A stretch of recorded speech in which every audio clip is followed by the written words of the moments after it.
What's going on, everybody? Johnny Bannon here, and in this video we're going to go over our section 8.005, which is going to cover access control lists. So this is a very important part of being a network engineer, is applying these ACLs on our routers, firewalls, and even sometimes multi-layer switches, if that's what our infrastructure calls for. So in this video we're going to be going over, let me just get my agenda pulled up and get my face, it's a little bit smaller, there we go. Okay, so in this video, we're going to be going over ACLs, simple overview, the different types of ACLs, so talking standard, extended, and then also named, which can be either standard or extended, why we would use an ACL, so what's the purpose of them. It's not always just for filtering. Sometimes an ACL is there just to identify traffic that can be used for another protocol, like NAT, or maybe some route maps, or even some prefix injections, right? Maybe in our routing protocols or distribute list. And then, of course, we got to go over standard ACL configuration, ACL, extended ACL configuration, and, of course, named ACL configuration. And then after that, we're going to do some verification. How do we verify that our ACLs are working? And that's just some simple show commands. Then after the lecture portion of this video, we're going to do two labs. One is going to be a standard ACL lab. The second will be an extended and named ACL lab. So that's where we'll configure extended ACL and a named extended ACL. Okay, so a quick overview. So again, let me just get my face out of here. I'll probably just cut that source off. We don't need my face for this video. Okay, so access control lists in Cisco iOS environments are going to filter network traffic. And this is going to be based on a defined criteria. So what we mean by that is we're going to deny based off IP address, source, destination IP address, a port, or a protocol. And just in this CCNA course, we're just going over standard, and I don't mean like the configuration standard ACL, but just layer 3, layer 4 filtering ACLs. Because there is next generation, and there are next generation firewalls that permit on a deeper level, on a deep packet inspection level, where they deny or allow based on an application, not just layer 3, layer 4 information. But in this lecture, in this lesson for the CCNA exam, we're just going to see how to configure ACLs that filter based off IP addresses and ports and protocols. So ACLs can permit or deny, and this enhances our network security by controlling access to resources. So as you can see in just our short little diagram here, we have a customer edge router, and then we have a provider edge router. And in that provider edge router, you can see we're denying those RFC 1918 addresses, which is going to be on every single ISP router that faces customers. You have to deny those private IP addresses. And this would definitely be placed inbound. So as you can see here, just a simple use case of how we're going to enhance our network security by also controlling access to resources. Potentially, there also could be like a server on our intranet or on our enterprise here that we want to protect from the outside. We also could configure an ACL for that as well. ACLs do not always have to be configured at routers. Obviously, firewalls are just ACLs, right? And just a basic firewall, what it's doing, it's filtering traffic. Obviously, some firewalls, like Don't Blast Me in the Comments, can be used for VPNs.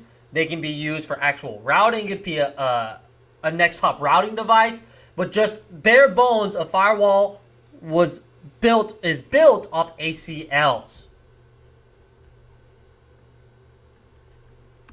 Okay, so again, they can be applied on routers or switches, and of course firewalls to regulate traffic flow and protect against unauthorized access or malicious activity. So again, another use case, we can have what's called blacklisted domains or IPs.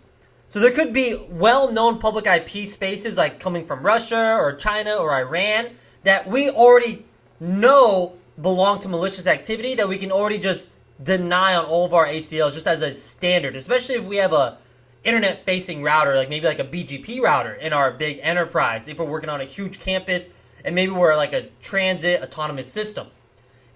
ACLs are made up of these, what we call access control entries. So every single permit or deny statement, we call that an ACE, an access control entry. these entries are what make up the actual ACL. So if we have 5 ACLs, all 5 of those different ACLs are going to have different ACEs, or access control entries. Again, those are the permit and deny statements. So the types of ACLs. So we have a standard ACL. And there's a few things of note when we go and talk about standard ACLs. For one, when we configure it, the command is going to be something like this. You're going to say access list from global configuration mode. It's going to be access list and then a number.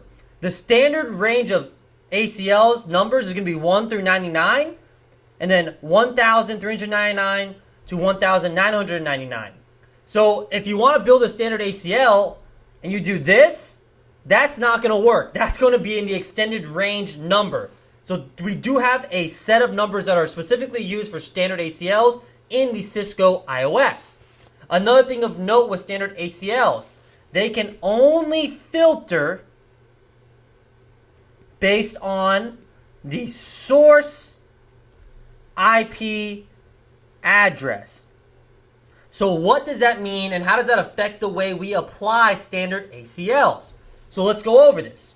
Let's say we have this server farm here, and let's say we don't want to allow access from this VLAN. Maybe this is like the guest network, and we don't want people on our guest network to have access to our enterprise servers here.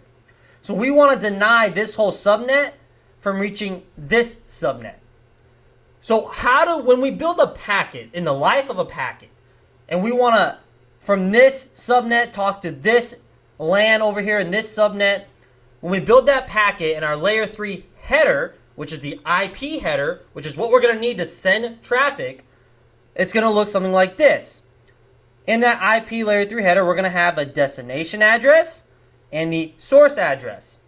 The destination address will be something like 10.10.10.50. And let's say the source address will be 192.168.20.5. Since a standard ACL can only filter based off a source IP address, when this packet goes to this router, and let's say we try to filter right here, so we do deny the 192.168.20.0 subnet, well, what's going to happen? Because we can't define a specific protocol, like we can't deny based off HTTP and standard ACLs, it can only be based off the source IP address, is we're going to deny any traffic from VLAN 20. They won't be able to reach anything in the network.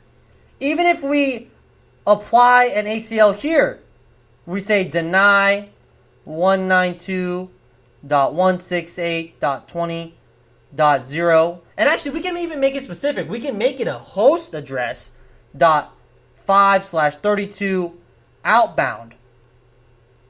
Well, that also does us no good, because think about it.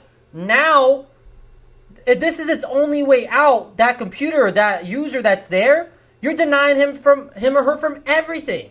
So best practice, remember this, write this down. Best practice for standard ACLs is to apply the standard ACL as close to the destination as possible. Because as you can see here, just from that simple logic, if we applied it to the router that this LAN is sitting on, they're going to have no internet connection. But if we apply that outbound here, then we'll still have access everywhere else. We just won't be able to reach this server farm here, which is okay. That's maybe what we want.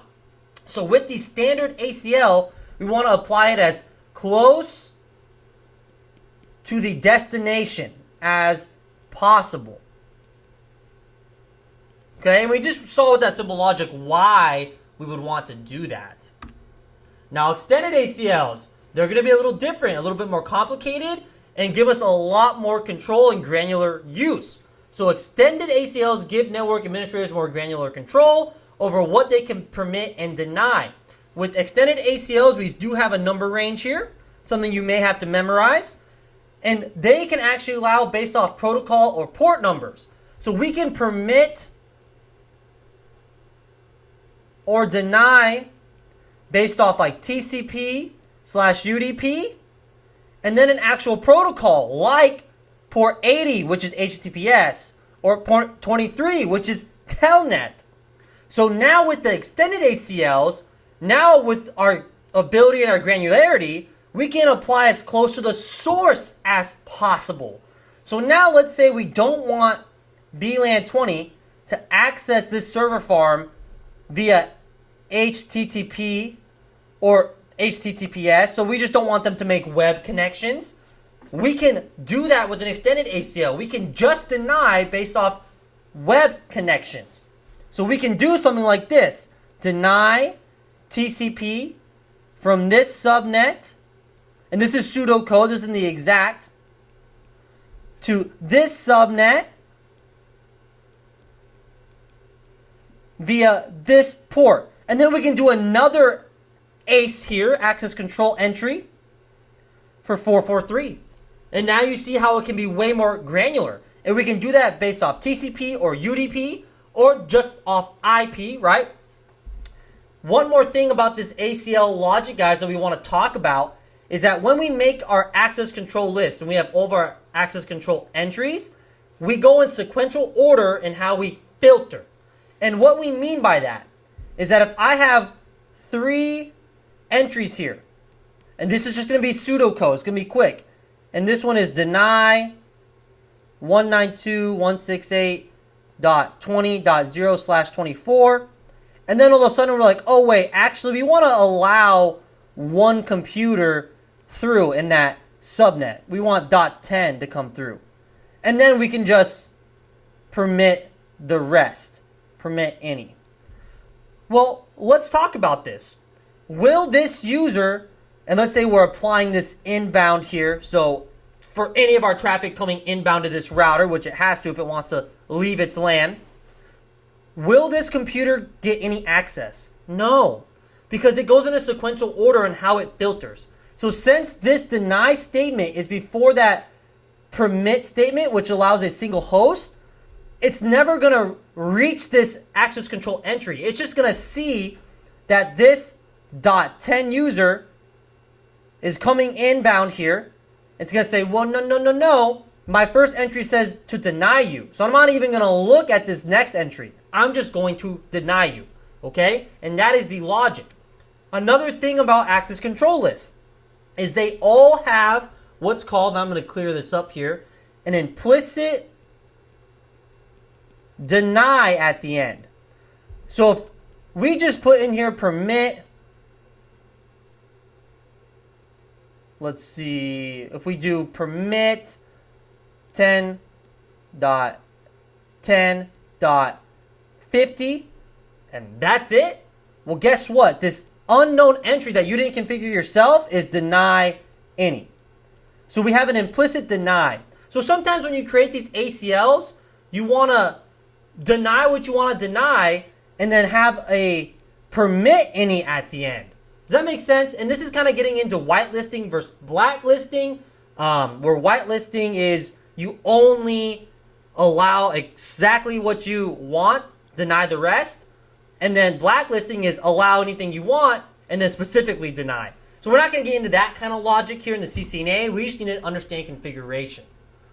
And okay, that is the 2 major ACLs. Now with named.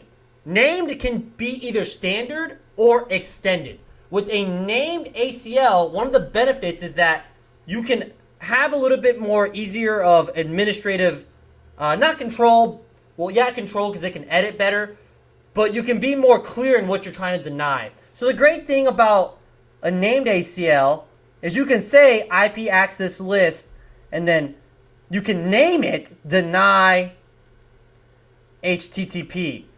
So now if another admin or engineer comes in behind you on that router, switch, or firewall, they can be like, what's this access list for? Oh, it's for denying HTTP. And also it's going to make it easier to edit because we can use now sequencing numbers to place permit deny statements above or below on our list, on our access control list. And we'll get into that when we do the lab. Our extended ACL lab is us editing a named ACL. So why we use ACLs? So obviously this whole time we've been talking that they're used to filter traffic. but they can also be used to just actually identify traffic that we want to use for other technologies. So ACLs can be used in adjacent with other protocols and technologies like this list we have here, for quality of service, for NAT, for policy-based routing, for zone-based firewalls. A little antiquated, I know. For IPsec. You can see here our example here.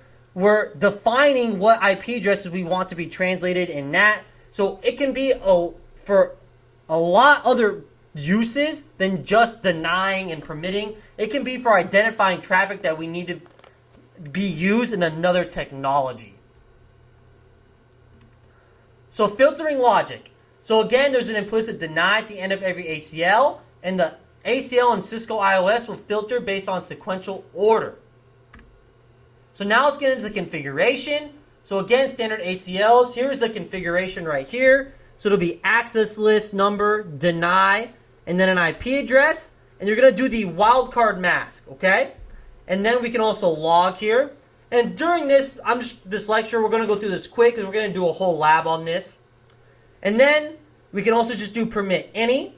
And then when we apply it to an interface, it's going to be IP access group, the number, and then out. If we wanted to apply this on a VTY line, so we did line VTY 04, to apply it, the command instead of access group would be access class, and then the number, and then in or out. And again, we're going to go over that in our lab.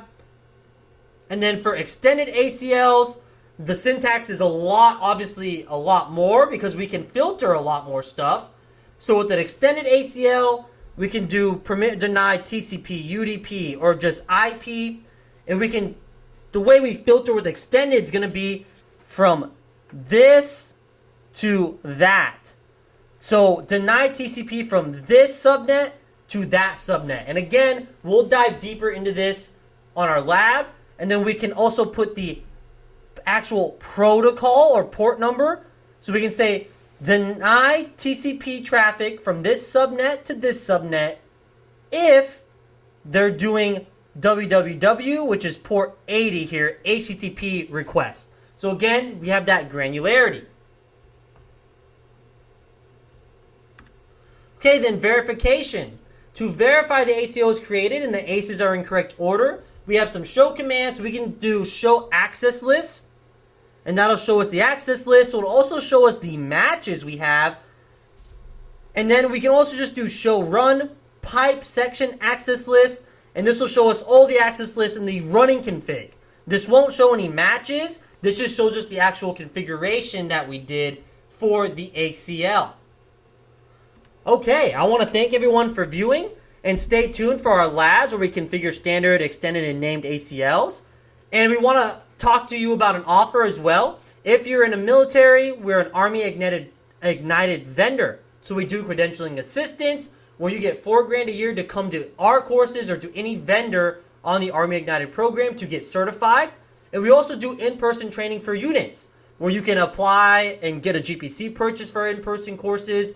We bring out Raspberry Pis, GLINet travel routers. You get our entire lab set up with EvenG in the sandbox. And of course, your soldiers get lifetime access to our learning management system.